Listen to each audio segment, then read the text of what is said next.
Assalamualaikum warahmatullahi wabarakatuh. Salam sejahtera untuk kita semua. Perkenalkan, nama saya Siti Rokayah.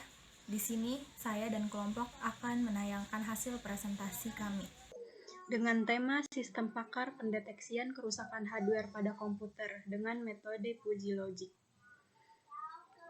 Nah, kelompok kami disusun oleh Abdul Hafizal Hariri, Muhammad Yusron, Siti Rokayah, yaitu saya sendiri, Sekar Mutiara Sipa, dan Siti Nopitasari. Langsung saja kita ke pendahuluan. Nah, di latar belakang yang kami buat, yaitu kami menjelaskan tentang sistem pakar, lalu metode Pujic itu berfungsi sebagai apa. Nah, di sini sistem pakar adalah sistem komputer yang bisa meniru kemampuan seorang pakar. Seorang pakar itu ialah seseorang yang banyak dianggap sebagai sumber terpercaya atas teknik ataupun tertentu yang bakatnya untuk menilai sesuatu yang benar, yang baik, gitu. Itu adalah seorang pakar ya. Di dalam pendeteksian kerusakan prosesor bisa menggunakan metode Puji Logic.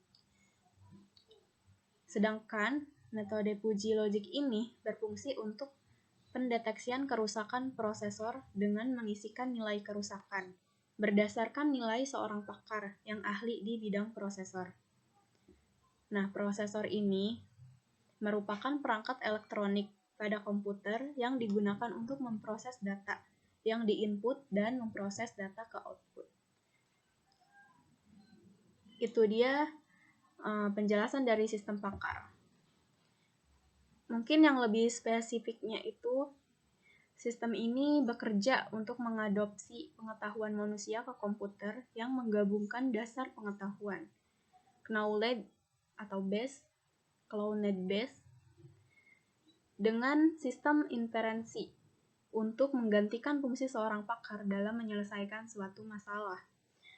Nah, dibuatnya sistem pakar ini untuk menggantikan seorang pakar agar kita tidak perlu lagi kalau misalkan ada masalah, kita harus bertanya dulu kepada ahlinya gitu kan. Jadi dengan adanya sistem pakar ini, kita bisa mengetahui apa permasalahan yang terjadi dan bagaimana solusinya tanpa kita bertanya langsung gitu kan kepada ahli prosesor ini. Nah, seperti itu. Lanjut ya ke rumusan masalah. Apakah yang dimaksud dengan kerusakan yang terjadi pada hardware? Pasti sering banget ya terjadi pertanyaan-pertanyaan seperti ini, karena emang sering terjadi masalah seperti ini. Dan kita tidak tahu masalahnya apa dan solusinya apa. Nah, jadi kerusakan pada hardware itu banyak terjadi. Kerusakan yang sering terjadi pada hardware yaitu seperti kerusakan pada power supply. Setelah dihidupkan, PC tidak bereaksi apa-apa, itu gejalanya. Terus tidak ada tampilan di monitor, kipas power supply tidak berputar, lampu indikator pada monitor tidak menyala. Itu sering terjadi. Nah, contoh lain misalnya data tidak dapat dibaca oleh prosesor, komputer tidak dapat menyala. Itu sering terjadi ya. Dan komputer tiba-tiba restart sendiri dan lain-lainnya. Nah, dengan banyaknya masalah yang terjadi itu, makanya kita di sini untuk membantu masalah itu. Jadi dibuatlah sebuah aplikasi sistem pakar pendeteksi kerusakan prosesor. Tujuan penulisan penelitian kita ini ada manfaatnya.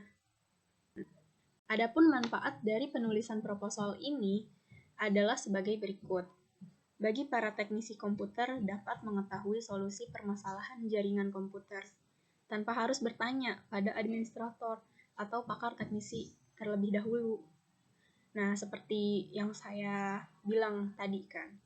Jadi kalau misalkan kita mempunyai masalah komputer gini, seperti komputer rusak atau apa dari prosesornya, kita nggak perlu lagi bertanya kepada ahli prosesor, ahli komputer. Jadi kita bisa mengetahui apa sih permasalahannya dan gimana sih solusinya, seperti itu. Dan yang kedua, sebagai bahan referensi bagi peneliti lain yang ingin merancang aplikasi sistem pakar dengan metode puji logik. Nah, seperti itu tujuannya kurang lebih. Baik, mungkin sampai situ dulu penjelasan dari saya dan akan dilanjutkan oleh teman saya. Baik, terima kasih. Nama saya Sekar Mutiara Siva dengan NIM 180200042. Selanjutnya saya akan melanjutkan pembahasan tentang sistem pakar, kecerdasan buatan, dan komponen dalam sistem pakar. Nah, sistem pakar sendiri ini adalah sistem komputer yang ditujukan untuk meniru semua aspek dari seorang pakar. Jadi, sistem pakar ini membantu untuk menyelesaikan suatu masalah seperti yang dilakukan oleh seorang pakar. Nah, pakar sendiri ini merupakan seseorang yang memiliki pengetahuan atau keahlian khusus yang tidak dimiliki oleh kebanyakan orang. Lalu ada kecerdasan buatan. Kecerdasan buatan ini merupakan salah satu bagian dari ilmu komputer yang mempelajari bagaimana mesin, dalam hal ini dimaksudkan adalah komputer, dapat melakukan seperti yang dilakukan oleh manusia. Nah, kecerdasan ini diciptakan dan dimasukkan ke dalam komputer agar dapat melakukan pekerjaan seperti yang dilakukan oleh seorang pakar. Salah satu contoh bidang yang menggunakan kecerdasan buatan ini antara lain adalah sistem pakar salah satunya, lalu ada games, ada logika fuzzy, ada jaringan syaraf tiruan, dan robotika. Lalu ada komponen-komponen dalam sistem pakar. Nah, sistem pakar sendiri ini memiliki komponen-komponen antara lain di sini ada knowledge base atau basis pengetahuan, lalu ada inference engine atau mesin inferensi, dan ada working memory yang berguna untuk menyimpan fakta. Nah, komponen-komponen dalam sistem pakar sendiri ini terdapat 6 komponen. Yang pertama ada knowledge base atau basis pengetahuan. Knowledge base ini berisi tentang pengetahuan untuk pemahaman, formulasi, dan penyelesaian masalah. Nah, biasanya di sini tuh menyimpan pengetahuan dari pakar berupa rule atau aturan-aturan seperti if or then. Lalu selanjutnya ada inference engine atau mesin inferensi. Nah, mesin inferensi ini merupakan otak dari sistem pakar yang juga dikenal dengan sebutan control structure atau struktur kontrol atau rule interpreter dalam sistem pakar berbasis kaidah. Nah, mesin inferensi di sini adalah prosesor pada sistem pakar yang mencocokkan bagian kondisi dari rule yang tersimpan di dalam knowledge base dengan fakta yang tersimpan di working memory. Nah, working memory sendiri ini berguna untuk menyimpan fakta yang dihasilkan oleh mesin inferensi dengan penambahan parameter berupa derajat kepercayaan atau dapat juga dikatakan sebagai global database dari fakta yang digunakan oleh aturan-aturan yang ada. Selanjutnya ada explanation facility. Ini dia menyediakan kebenaran dari solusi yang dihasilkan kepada user. Lalu ada knowledge acquisition facility, itu meliputi proses pengumpulan, pemindahan, dan perubahan dari kemampuan pemecahan masalah seorang pakar atau sumber pengetahuan yang terdokumentasi ke program komputer yang bertujuan untuk memperbaiki atau mengembangkan basis pengetahuan. Dan yang terakhir ada user interface. Nah, user interface ini akan memberikan kesempatan kepada user dan sistem pakar ini untuk melakukan komunikasi gitu, seperti contohnya antar muka untuk memberikan informasi dari pemakai dan juga mengubahnya ke dalam bentuk sistem. Nah, metodologi dalam sistem pakar ini terdiri dari 2 macam. Yang pertama ada forward chaining, yang kedua ada backward chaining. Nah, forward chaining ini sendiri adalah penalaran yang dilakukan dari fakta menuju kesimpulan yang dihasilkan dari fakta tersebut. Sebagai contoh, misalnya, jika kita melihat hari sedang cerah, yang dimana itu merupakan fakta, maka kita seharusnya menjemur pakaian. Nah, menjemur pakaian ini merupakan kesimpulannya. Yang kedua ada backward chaining. Backward chaining ini adalah proses penalaran terbalik dari hipotesis yang merupakan kesimpulan yang akan dibuktikan ke fakta yang mendukung hipotesis. Nah, sebagai contoh, misalnya Anda melihat ibu Anda memasuki ruangan. dalam keadaan tangan yang penuh dengan belanjaan berupa sayur-sayuran, maka Anda memiliki hipotesis bahwa ibu Anda ini berbelanja ke pasar. Nah, untuk memperkuat hipotesis tersebut, Anda perlu mencari fakta yang dapat mendukungnya, seperti salah satunya itu adalah bertanya secara langsung kepada ibu Anda apakah ia benar pergi ke pasar sesuai dengan hipotesis yang sudah Anda buat. Oke, sekian penjelasan dari saya. Penjelasan selanjutnya akan diselesaikan dan dijelaskan oleh rekan saya yang lainnya. Assalamualaikum warahmatullahi wabarakatuh. Bersama saya Muhammad Yusron. Untuk materi selanjutnya adalah metode dalam sistem pakar. Yang pertama adalah metode backward chaining atau metode penelusuran ke belakang. Metode backward chaining termasuk metode yang paling sering dan banyak digunakan dalam pengembangan sistem pakar.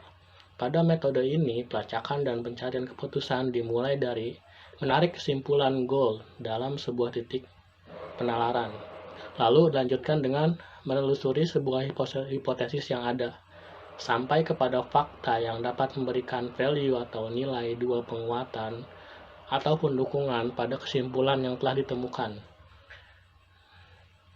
Lalu kemudian ada yang namanya forward chaining, yaitu metode penelusuran ke depan. Nah, metode ini adalah kebalikan dari backward chaining. Metode forward chaining dalam teknik penalaran dalam sistem pakar yang proses penalarannya diawali dengan mencari fakta. Fakta yang telah ditemukan selanjutnya digunakan untuk menguji nilai kebenaran dari suatu hipotesa. Keputusan atau penanganan yang dihasilkan dalam metode ini adalah penalaran yang bersifat logis, yang disebabkan oleh faktor pengecekan modus ponen dengan argumen serta invensi yang ada pada data.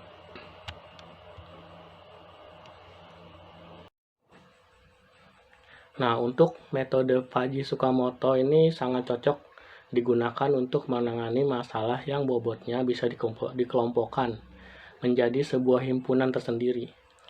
Logika Fujii bisa digunakan di berbagai bidang, misal pada sistem diagnosa penyakit dalam bidang kedokteran, kemudian riset operasi dalam bidang ekonomi, lalu pemodelan sistem pemasaran, prediksi terjadinya gempa bumi, kendali kualitas air, dan lain-lain.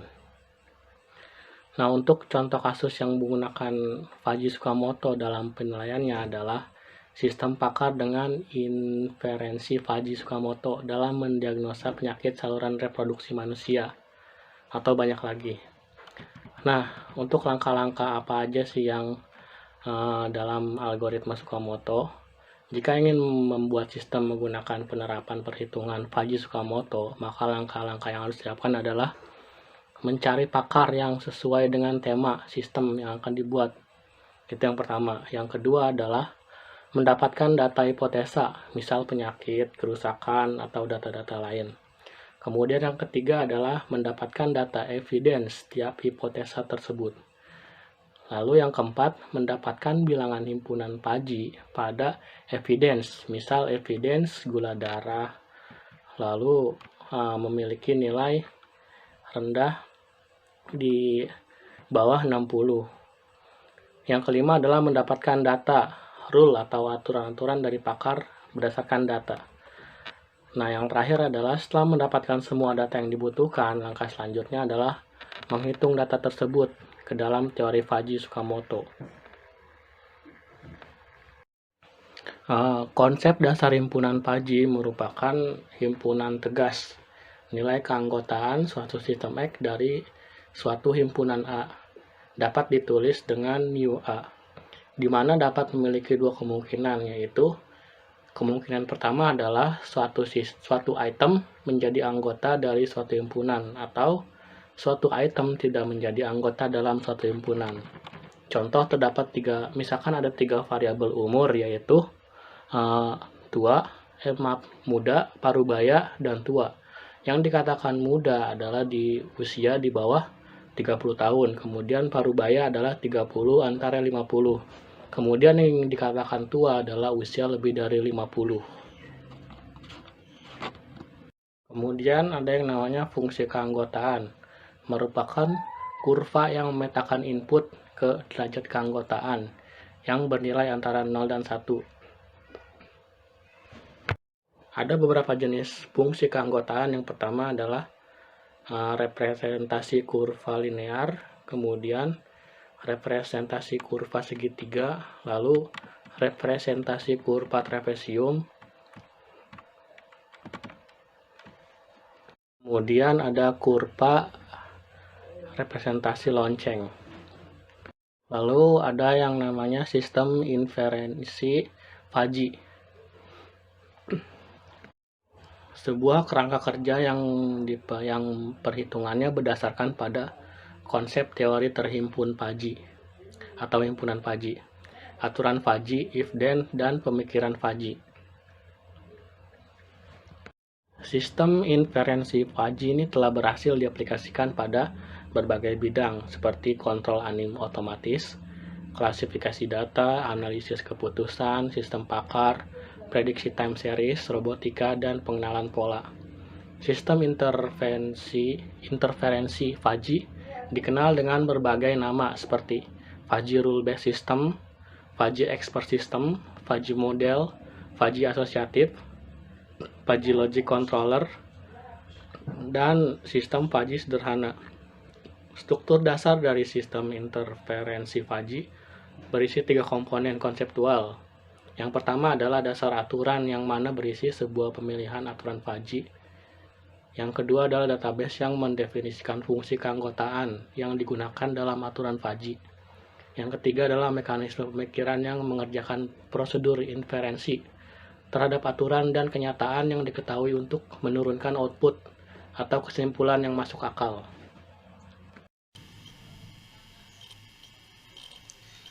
Assalamualaikum warahmatullahi wabarakatuh. Di sini saya akan melanjutkan PowerPoint yang teman saya selesaikan. Perkenalkan, nama saya Abdul Hafiz Jalhariri. Saya dari Universitas Muhammadiyah Banten. Langsung saja saya buka PowerPoint-nya. Di sini tentang rancangan penelitian. Di dalam suatu rancangan penelitian, yang pertama harus kita lakukan yaitu observasi lapangan. Maksud dari observasi lapangan itu yaitu kita meninjau, melihat, dan menulis apa yang ada di lapangan itu. Nah, setelah kita selesai melakukan suatu observasi lapangan, kita melakukan studi pustaka. Setelah kita melakukan studi pustaka, kita baru menganalisa apa aja yang terjadi dan apa yang akan terjadi. Nah, setelah menganalisa, baru kita mendesain. Dari desain itu baru kita dibuatkan sebuah laporan. Di dalam laporan baru kita mengimplementasikan atau mengaplikasikan yang sudah kita observasi tadi. Selanjutnya ada pakar sistem. Di sini pakar sistem itu adalah aplikasi berbasis komputer yang digunakan untuk menyelesaikan masalah seperti halnya seorang pakar. Di sini pakar itu sendiri kan sebuah mirip seperti kemampuan dari kita manusia, yaitu meneliti atau melakukan suatu tindakan untuk menghasilkan sesuatu. Nah, di sini juga ada sistem logis. Itu sistem yang menciptakan suatu aturan yang menunjukkan nilai subjektif atau nilai yang berada di suatu tempat atau nilai-nilai yang ada kebenarannya. Lanjut. Nah, di sini saya akan coba menjelaskan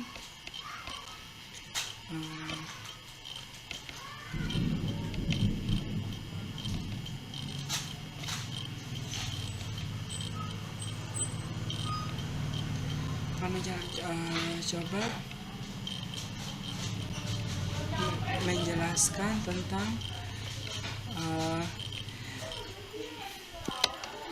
tentang use case diagram. Yang pertama yaitu dari admin,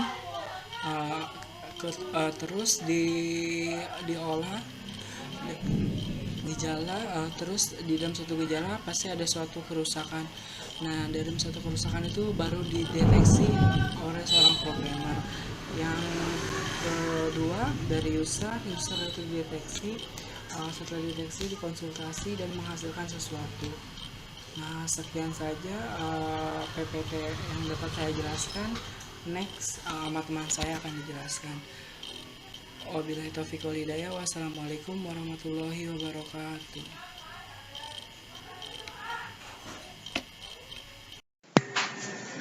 Saya Siti Nopitasari akan menjelaskan tentang aplikasi berbasis pengetahuan.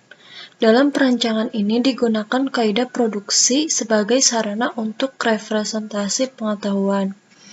Menggunakan pernyataan jika premis maka konklusi. Pada perancangan basis sistem pengetahuan, sistem premis adalah gejala-gejala yang terlihat pada jaringan LAN, sedangkan konklusi adalah jenis kerusakan jaringan LAN. Bentuk pernyataannya, jika gejala maka kerusakan. Jika koneksi terputus-putus, maka kemungkinan permasalahan pada kabel atau konektor. Jika komputer tidak dapat terkoneksi dengan sistem jaringan kabel, maka kemungkinan susunan kabel yang salah atau kabel terputus. Kemungkinan kabel atau konektor tidak terpasang dengan baik. Selanjutnya, perancangan mesin inferensi, yaitu metode penalaran yang digunakan dalam sistem adalah penalaran pelacakan maju.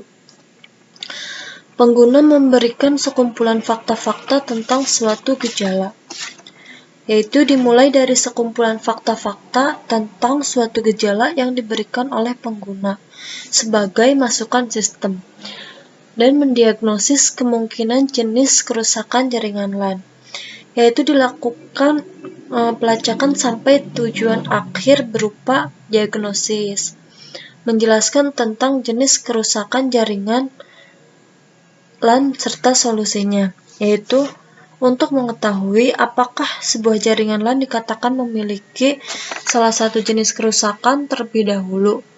Kita mengetahui apa yang sering terjadi, gejala-gejala atau yang sering terjadi jaringan LAN tersebut. Oke, selanjutnya. Adapun gejala-gejala umum dari setiap gejala-gejala antara lain yaitu gejala kerusakan jaringan komputer. Seperti tabel di sini ada kode gejala dan nama gejalanya. Lanjut, aturan rule. Rule pertama, yaitu jika dihidupkan PC tidak bereaksi apa-apa dan tidak ada tampilan di monitor, maka periksalah apakah kabel terhubung dengan benar.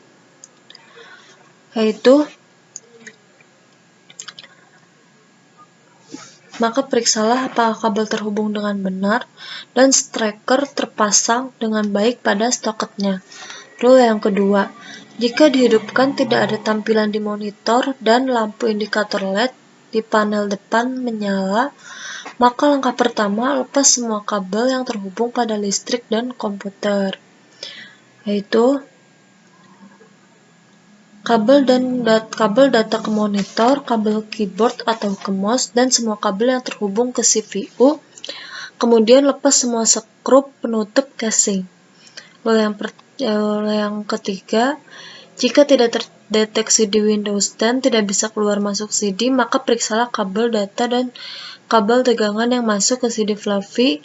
Periksa di setup BIOS apakah sudah terdeteksi. Maka periksalah apakah LED menyala. Jika tidak, kerusakan mungkin di controllernya.